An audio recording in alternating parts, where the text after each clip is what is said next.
Os cavalos, cara. Esses eram os reis das linhas de frente. Antes de 1914, os exércitos recrutaram milhões desses animais. Só a Grã-Bretanha perdeu 484 mil cavalos até 1918, segundo o oficial veterinário Sir Frederick Hobday no relatório anual dele de 1919. Eles eram treinados para manobras básicas: carregar oficiais, puxar canhões e, o mais importante aqui, servir como mensageiros.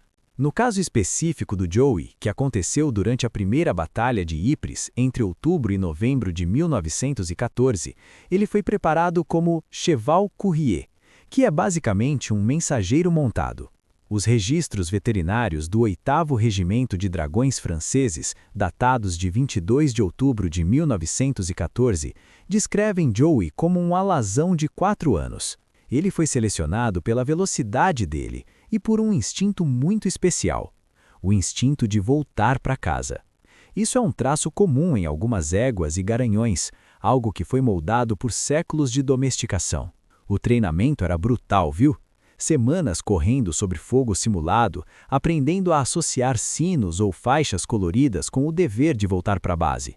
Taxa de sucesso desses cavalos? Cerca de 70%, que era superior aos humanos quando o terreno estava todo lamacento. Isso está documentado na Ordem do Dia número 456 do Corpo Expedicionário Britânico, emitida em dezembro de 1914. Mas sabe o que torna Joey realmente especial? Não é só o treinamento dele, é a inteligência animal pura em ação. Deixa eu te contar o que aconteceu.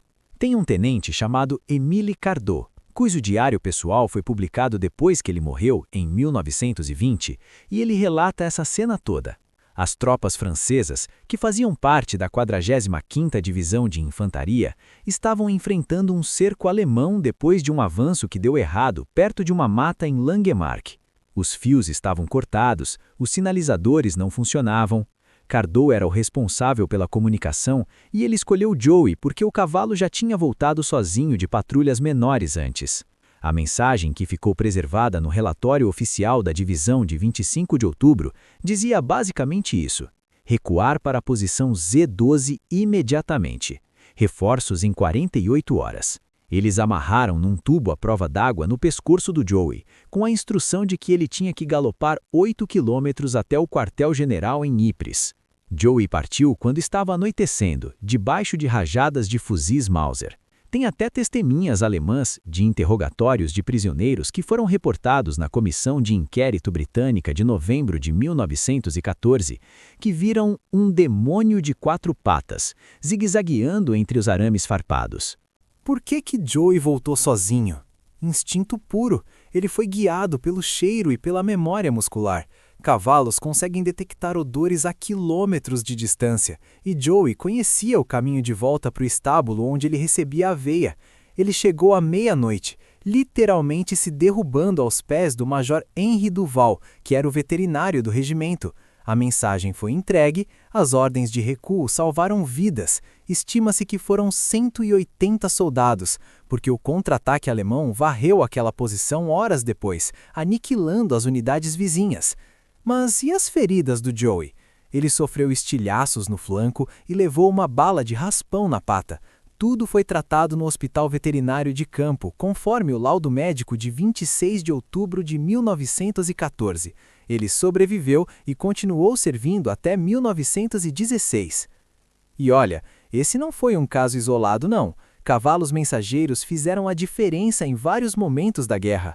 Em 1915, durante a Batalha de Luz, um cavalo chamado Comet, do Regimento de Hussardos britânico, levou ordens debaixo de gás cloro, salvando uma brigada inteira. Isso está documentado no telegrama número 784 do General Haig, que está arquivado no Imperial War Museum. Cães também, tipo o Jack, do Corpo Canadense, que entregou mensagens em Passchendaele em 1917, com 85% de taxa de sucesso em noites chuvosas. E os pombos, cara, esses eram os campeões absolutos. Tem o Sher Ami, da 77ª Divisão Americana, que voou 40 quilômetros sob fogo cerrado em Argonne em 1918, levando uma mensagem que resgatou 194 soldados. A asa dele foi destroçada, mas o corpo empalhado dele está até hoje no Smithsonian, com a cápsula original da mensagem. O treinamento de pombos envolvia soltá-los progressivamente em distâncias maiores, e eles chegaram a alcançar 98% de taxa de retorno nos testes do Pigeon Corps francês, segundo o relatório de 1917. Joey ganhou homenagens depois disso. Em 1915, uma ordem do dia do general Foch citou o cavalo-herói de forma anônima, mas Cardo revelou o nome nas memórias dele. Depois da guerra, surgiram memoriais. Tinha uma placa no estábulo veterinário de Ypres que foi destruída na Segunda Guerra Mundial, mas foi fotografada em jornais como o Le Matin, em 1920. No livro Warrior, The Amazing Story of a Horse at War, de 2017, que é baseado nos diários do general Jack Seeley, Joey é mencionado como o protótipo do cavalo de guerra, termo que foi cunhado para esses heróis. Michael Morpurgo, inspirado em histórias reais como essa, escreveu Cavalo de Guerra em 1982, transformando Joey num personagem ficcional junto com Albert e Tophorn, mas tudo ancorado em fatos reais. O filme do Spielberg de 2011 ecoa esse retorno milagroso. E os números frios, cara? De 8 milhões de cavalos mobilizados na guerra, 75% morreram. Fome, exaustão, gás. Os registros veterinários alemães que foram capturados em 1918 mostram que 1,1 milhão foram perdidos só pelo exército do Kaiser. Mas eles salvaram incontáveis vidas. No Somme, em 1916, cavalos entregaram 40% das mensagens críticas, superando até aviões que eram mais instáveis. Cães, 20 mil foram usados pelos aliados, com diários de treinadores como o do Sargento Stubb, aquele cão-herói americano que foi condecorado. Pombos, 100 mil foram usados e 500 receberam medalhas francesas. Agora vem o clímax. Imagina como teria sido sem esses animais. Em Verdun, 1916, um pombo chamado Levalan chegou com uma ordem de artilharia que silenciou baterias alemãs, salvando a colina do Mort-Homme. Está no relatório oficial francês de março de 1916. Isso é controverso? Alguns historiadores, como no livro Animals in the Great War, de 2014, questionam as taxas exatas, alegando que os relatórios vitoriosos tinham viés, mas a versão mais aceita, vinda de arquivos como o Bundesarchiv alemão, confirma 60 a 90% de sucessos em missões curtas. Joey personifica isso tudo. Ele não só voltou, mas inspirou novos protocolos. Dali para frente, cavalos com esse instinto homing, esse instinto de voltar para casa, foram priorizados. Essa era acabou com a chegada dos tanques e dos rádios mais avançados, mas a lição continua aqui. No meio da desumanização total da guerra, a inteligência animal nos lembrou da nossa dependência mútua.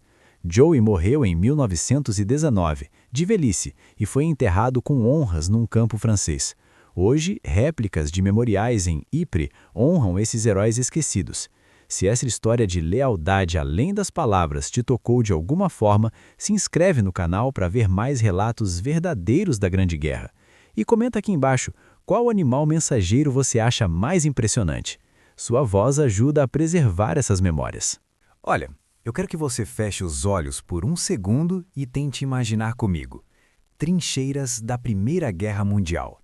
O barro literalmente engolindo as botas dos soldados, o ar pesado com o cheiro de pólvora misturado com decomposição. É outono de 1914, estamos em algum ponto da frente ocidental, e tem um oficial francês olhando para sua unidade completamente cercada pelo fogo alemão. As linhas de comunicação, todas cortadas. Os fios telegráficos foram explodidos por obuses. Os mensageiros que iam a pé ou de moto eram caçados como coelhos. É nesse contexto que entraram os animais mensageiros. Eles eram treinados há séculos, mas agora viraram literalmente salvadores na era das máquinas. Cavalos, cães e pombos-correio formavam uma rede viva de comunicação. E olha só que impressionante. Pombos chegavam no destino em 95% dos casos, segundo os relatórios do British Army Pigeon Service, de 1916. Cães, 80% de sucesso, de acordo com os diários dos regimentos franceses.